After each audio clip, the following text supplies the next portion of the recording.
Bonjour et bienvenue à cette dernière émission de l'Homme Panache. Bonjour Réal. Bonjour. Évidemment, on a gardé aux téléspectateurs le meilleur pour la fin.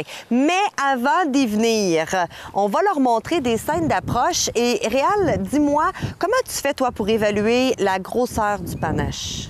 Bien, écoutez, c'est sûr, c'est de l'expérience, OK? Il faut toujours que les chasseurs y pensent que quand ils voient un orignal, premièrement, est-ce qu'on le voit de face ou on le voit de derrière? Quand ils te regardent, parce que la majorité du temps, c'est parce qu'ils te regardent. OK, là, tu vas voir un panache, puis si tu veux évaluer la largeur du panache, il faut que tu regardes ses oreilles. Tu regardes ses oreilles, tu regardes la largeur du panache. Puis si tu vois que avec l'oreille, il y a la palette qui est beaucoup plus distancée de l'oreille, puis la palette commence, alors c'est sûr que tu as un panache qui est beaucoup plus large. Ah. Puis plus que la palette, OK, est large, OK, pas nécessairement le panache, plus que la palette est large, plus qu'il paraît large, plus qu'il paraît gros en panache. Ça ne veut pas dire qu'il est si large que ça. Tu comprends-tu? Oui. Ça dépend toujours de la formation du panache, de la manière qui est faite. Mais il y en a qui ont des grands affaires, c'est bien étendu, mais ils n'ont pas des grands panaches. Tu comprends? Là, c'est plus dur à évaluer que quelqu'un qui ne connaît pas ça. OK. Moi, je calcule toujours l'oreille, les deux oreilles. Je regarde après la longueur du bois. Après ça, je regarde la palette, la largeur de la palette, puis je regarde la longueur du pic. OK. Si je vois qu'il y a une palette qui est faite quand même assez large, qui est pas collée sur l'oreille, puis je vois qu'il y a encore des beaux grands pics, là, je sais qu'il y a une largeur impressionnante. Intéressant. Et là, on va aller voir des belles scènes d'approche tournées au Yukon. Oui, des belles scènes au Horn Lake, encore une fois. Des belles scènes où, justement, là, un plus jeune mâle, puis après ça, bien... On va commencer par regarder ça. Regardez ça. Là, il y a un boc sur le top en haut, là. On va essayer de... Il est pas gros, mais on va aller s'amuser avec. Sur le wrestling.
Comme j'ai dit tantôt, Sainte-de-Rattling, vous avez vu ce que ça donne?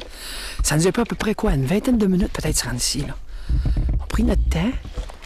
Puis regardez. C'est ce que ça a donné. Il a joué autour de nous autres. Pendant, je sais pas, ça fait quoi? Une dizaine de minutes qu'on joue avec, là. Mais c'est que ça, Sainte-de-Rattling. Pour ne pas dire, là, faut foncer dessus. Puis il a fallu, j'arrive. Pour qu'il commence à répondre, il fallait que je rentre dans son cercle, dans un grand, même pas 200 pieds. Fait que des fois, il faut foncer vraiment dessus. Le plus proche possible qu'on peut. C'est ce que ça donne.